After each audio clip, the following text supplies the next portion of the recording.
সমাজকে ধর্ষণ বিরোধী বার্তা দিতে কলকাতার বাসিন্দা সানি মিত্র এক অনন্য উদ্যোগে নাম লিখিয়েছেন।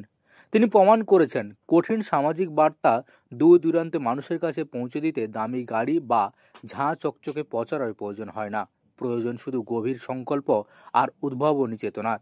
নিজের পোষ্য কুকুরকে সঙ্গী করে একটি 5 চাকার মোটর চালিত রিক্সাকেই তিনি বেছে নিয়েছেন দেশ ভ্রমণের বাহক হিসেবে। আমি 12টা স্টেট এই ধর্ষণের বিরুদ্ধে ক্যাম্পেনিং করে কালকেই দীঘায় ঢুকেছি দুপুরবেলায়। কতগুলো স্টেট কমপ্লিট হয়েছে? আমাদের ওয়েস্ট বেঙ্গল নিয়ে 12টা।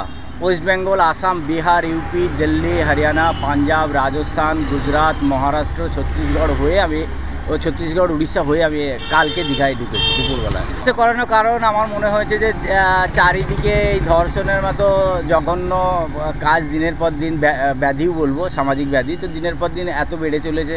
তো আমার মনে হয় সিস্টেমের ওপর সব কিছু ভরসা করে থাকলে হবে না। সামাজিক সমাজের লোককে একটু এই ব্যাপারে সচেতন হওয়া দরকার আছে।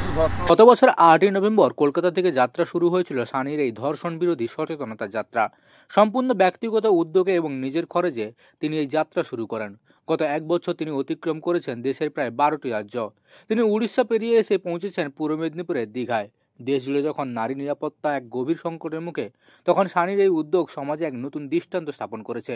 তার লক্ষ্য দেশের প্রত্যন্ত গ্রামাঞ্চলে সাধারণ মানুষকে ধর্ষণের মতো জঘন্য অপরাধ, তার শাস্তি ও আইন বিধান সম্পর্কে সচেতন করা। তার অভিজ্ঞতায় গ্রামীণ ও প্রান্তিক স্তরের বহু মানুষই এখন এসব বিষয়ে অবগত নন। অজ্ঞতার সুযোগে বহু অপরাধী রয়ে যায় ধরাছোঁয়ার বাইরে, আর অসংখ্য নারী ন্যায় বিচার থেকে বঞ্চিত হন। সানির কথায় যাত্রাপথে আমি বহু গ্রামে গিয়েছি, সাধারণ মানুষের সঙ্গে কথা বলেছি।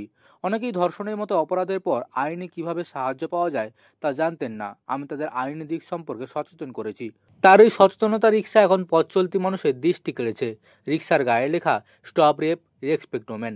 দীঘায় পৌঁছেই পর্যটকদের মধ্যে সাড়া ফেলেছেন সানি। স্থানীয় সমাজকর্মী ও পর্যটকরাও তার উদ্যোগে প্রশংসায় পঞ্চমুখ। তাদের কথায় একজন মানুষও যদি সমাজের পরিবর্তনের লক্ষ্যে দৃঢ় প্রতিজ্ঞ হন, তবে তা আজ হাজার মানুষের মনে আলো জ্বালাতে পারে। পূর্ব মেদিনীপুরের দীঘা থেকে মদন মাইতির রিপোর্ট, লোকাল 18 বাংলা।